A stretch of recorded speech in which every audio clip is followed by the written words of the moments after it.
Hey everybody, welcome to Vinyl Sunday. My name is Russ, that is Lauren, and today we are going to do a review of sorts of an album and the vinyl pressing itself because you have been waiting for a very long time for one of your favorite bands to put out a new record. Sure. And they did. Yay. And we picked up the vinyl pressing of it. So when we do these things, we are more talking about like the pressing itself, not so much with the album, but when it's a newer album, I feel like it's okay to make comments here and again about like what we think about the actual record. Sure. You know, I like because we'll do archival stuff on the channel all the time, and it's like nobody needs to know my opinion of Thriller. You know what I mean? But like a pressing of Thriller, sure. You know. But having said that, the Decemberists are one of your favorite bands. They have a new record out, and I always want to make sure I get this right, so I'm actually going to read it.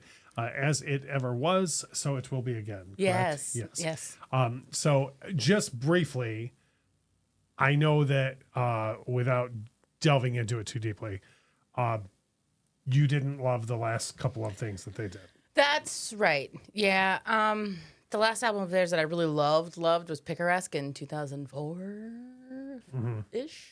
And before we even Six. picked up the LP of this, Yeah. you were like super excited that they returned to the sound that you like. Yeah. This album, just really high level of it is this album is the Decemberists' first offering on their own label, so they're kind of indie again. And I guess I don't know, maybe this makes me a hipster, but I didn't like the stuff they did when they were on a major label super very much.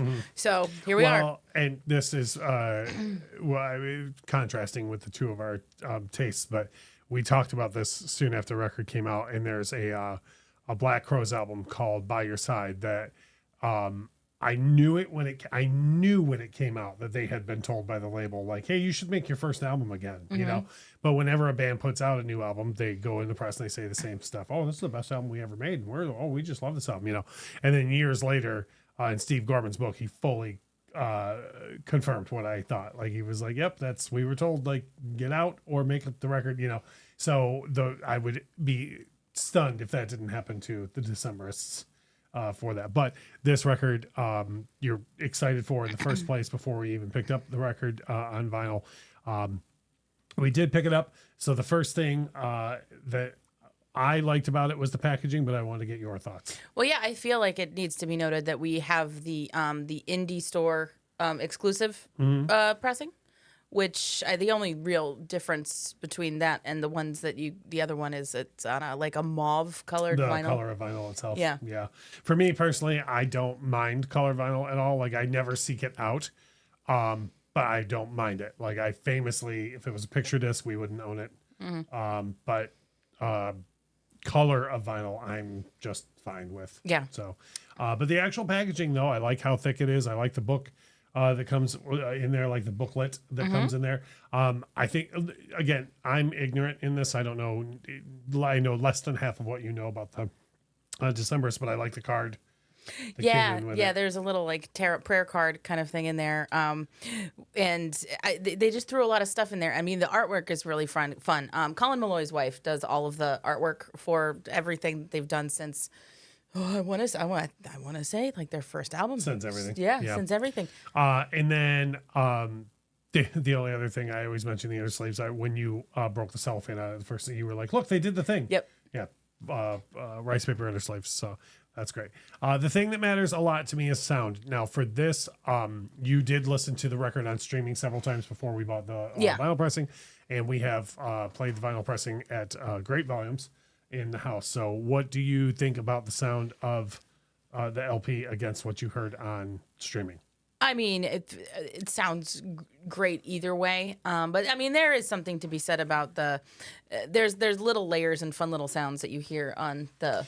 There was, you were pointing out a lot more detail upon the first listen to me than you, because again, I didn't listen to it on streaming, so my only exposure to this record was on when we played the LP. But you pointed out a bunch of things where you're like, oh, I can hear that better, and the sound stage sounded wider. So yeah.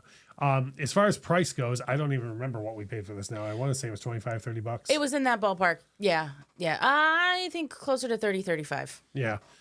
Which again, I'm famous for saying you don't play the cover, but for the packaging that you're getting, I think that's reasonable. Yeah, and I mean it's one album, 2 LPs. So absolutely reasonable for what it is. So the last thing that we always cover is the value, and that is, I feel, closely connected to all three things. That's why we always cover it last, because I think it does have to do with like the packaging, how good of a pressing it is, how good it sounds, the price that you paid for it. So having said that, now that you do own it and you listened to it on streaming first, for me, I guess the value question is like, would you buy it again on vinyl? Do you know what I mean? Like, is there enough value? Like, now that you've heard both, do you think it was worth spending the $35 on the?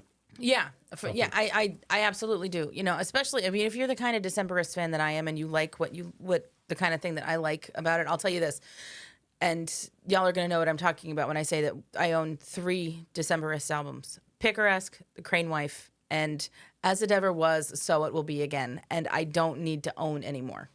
Okay, well, that's fair. Okay, and you like this one enough to where if you just heard it somewhere else, the LP, you would pick it up. This is now officially my 3rd favorite Decemberist album. Nice. So that's rad. So we just wanted to talk a little bit about what we think about the album itself and more of the vinyl pressing. I have heard no issues whatsoever out there on the internet. Like quality control is a big, huge problem in the vinyl community right now, and I haven't heard any issues whatsoever with retail ones or the independent record store day or independent store pressings as well. So if there are, like, for example, we did a review of the Skid Row or the Van Halen box set, and our copy of the Van Halen box set doesn't have anywhere near the issues that like a lot of other people are having out there. So like if you are having issues or whatever else, or there's something you want us to spot check on our copy, we'll be more than happy to. Just drop a comment below. Let us know. I know you hear this in every single video, but likes and engagement and all that stuff. And actually, like, I keep wanting to remind people too, if you're here just to dislike the video, which people do in the vinyl community, and in certain, that's engagement too. So, you're also helping, even though you think you're being like, snarky with your little dislike, you're still helping the engagement on the video. So, having said that, my name is Russ. That is Lauren. We have vinyl videos every single Sunday. We have reaction videos on Saturday, and then on Thursdays we do our fun little music discussion videos. So join us for those if you haven't already. Hit the notification bell. And as we always say, thank you so much for watching.